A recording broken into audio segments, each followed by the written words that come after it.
when you say that, I guess there's a reason.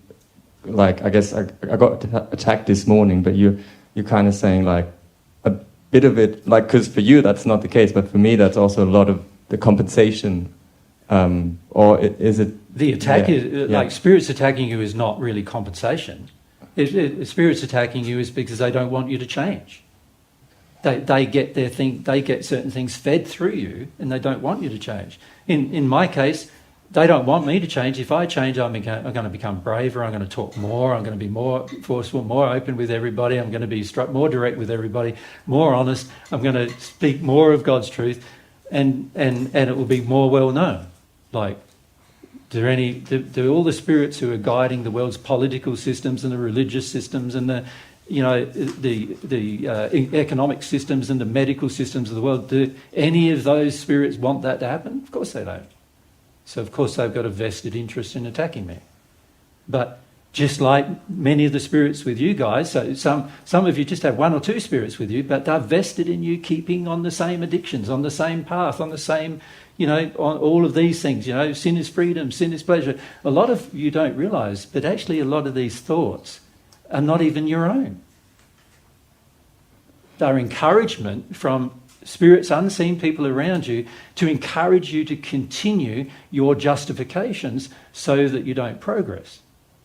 Yeah? And so when you start to make a progress, like the one progress you've started to make, which is this awareness of yourself and going, wow, I use people, they're going to go, but we want you to use people. We get our addictions met through you using people just as much as you do. And so when you start changing, they're going to go, oh, we want you to stay the same. So they'll put some pressure on you. And then, of course, you're going to have to deal with that pressure as well.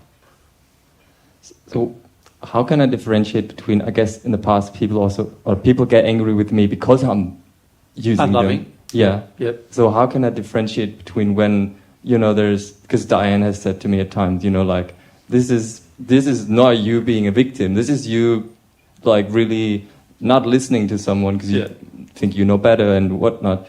So now when I'm getting attacked, I'm almost like, well, is this... So what?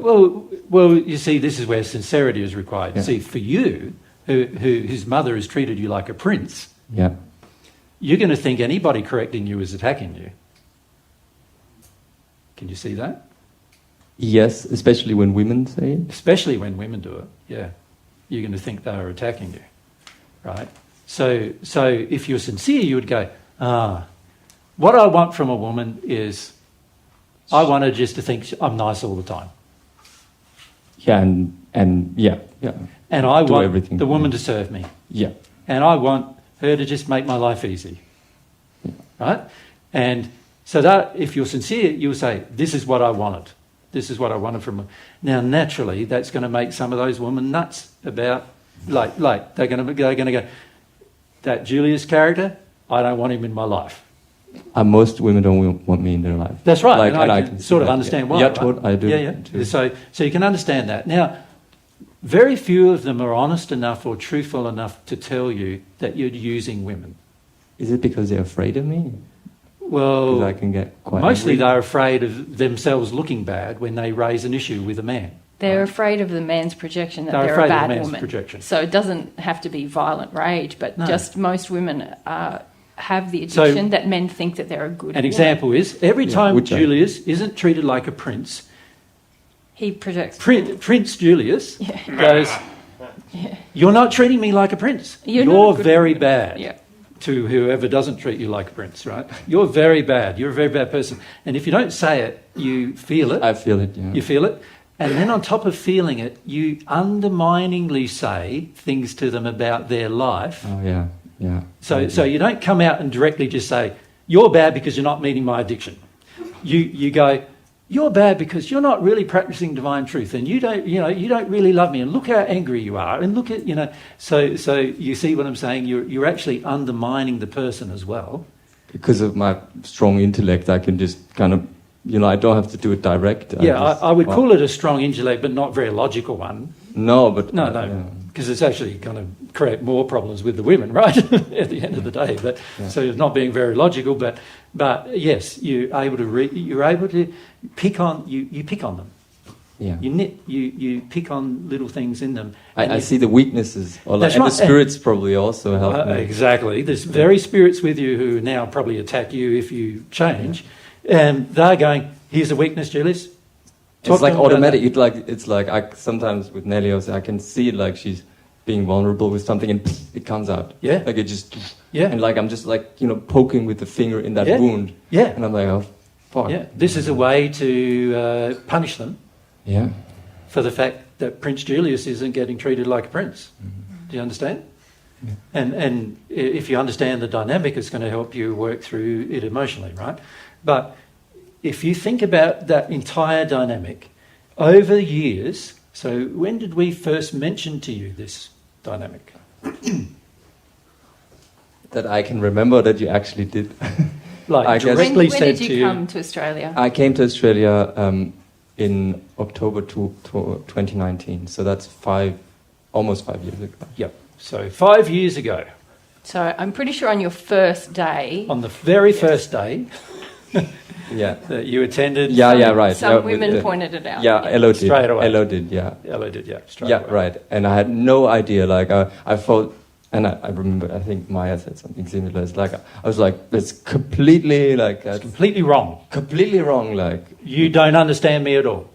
I'm a nicer guy than that. Right. Is the feeling you had, right? And that was 5 years ago. Now, in the process of denying the truth. You remember, this is all about the fight between truth and error. So there was a battle going on inside of you, and you didn't realise it. The battle was between truth and the error that Julius was carrying. Does that make sense? And up until that time, error was just winning without any confrontation, without anybody even raising it with you, and without anybody really being specific with you about it. Although I'm sure people have tried, definitely, but very gently, compared to Eloisa just going, this is how it is, Julius, and which is, by the way, the most loving thing she could have done, right? But that was 5 years ago.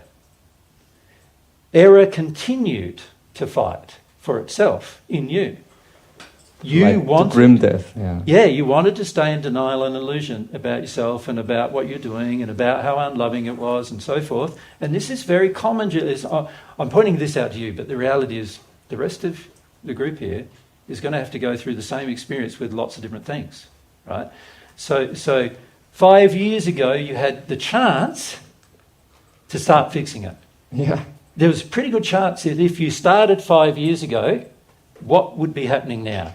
I'd be way in it. Way in it, or maybe even completely over it, right? And instead of most women, when they first see Julius, they go, oh, he's a friendly enough guy, he's a nice enough guy. Yeah, let's spend a bit of time with Julius. After a couple of weeks, they go, gee, how can I get rid of him?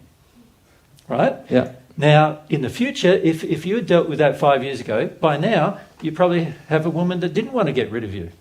Wow. Right? Yeah. So it's been to your detriment. Yeah, certainly. And this is what I want to illustrate to the group.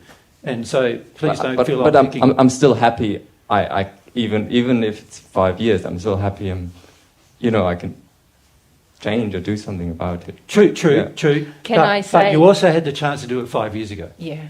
And there will, if you're sincere about it, there will be feelings about that. Yeah, there will be feelings. There's a lot of regret. Yeah, already. Regret. There will be regret. I know that. Yeah. Yeah, and because and this is the trouble though. At the time we receive the truth, for the most part, we reject it. For the most part, and we have strong emotional reasons for doing so. These are some of them, but we're not seeing. And this is where I find it interesting with people who listen to divine truth. They're not seeing, when they reject that, they're actually rejecting Him, God. They're not just rejecting truth, they're rejecting God's truth.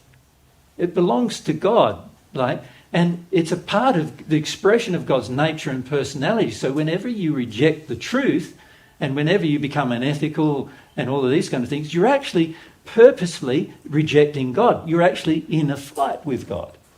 You're not just in a fight with truth. You're in a fight with God, because God was the source of that truth. Right? And this is why for most people their conscience doesn't work. Because the conscience is about God sharing truth with you through the mechanism of the human soul that is the conscience. And for most people, their conscience doesn't work because they're in a fight with truth. So the conscience is not going to function very well because they want to fight the truth. They want to maintain the illusions about themselves that they've built up over years and years of life. And for the most part, those illusions were mostly created by the time we were 7 or 8 years of age. And by the time we're 16 or 17, they're pretty firmly established, you know, like as a teenager, pretty firmly established. And we're not seeing that these things are error that we're fighting for, and we're using techniques. And so what I wanted to illustrate is one of your techniques was complete denial. Yeah. Another technique is an illusion, which is I have an illusion of myself that I like, and don't you disturb it. You know, Like my dad, yeah. Yeah, don't, none of you, you know, I think I'm pretty nice, don't any of you tell me opposite. If you do, you're very unloving to me, you know, is the general feeling, right?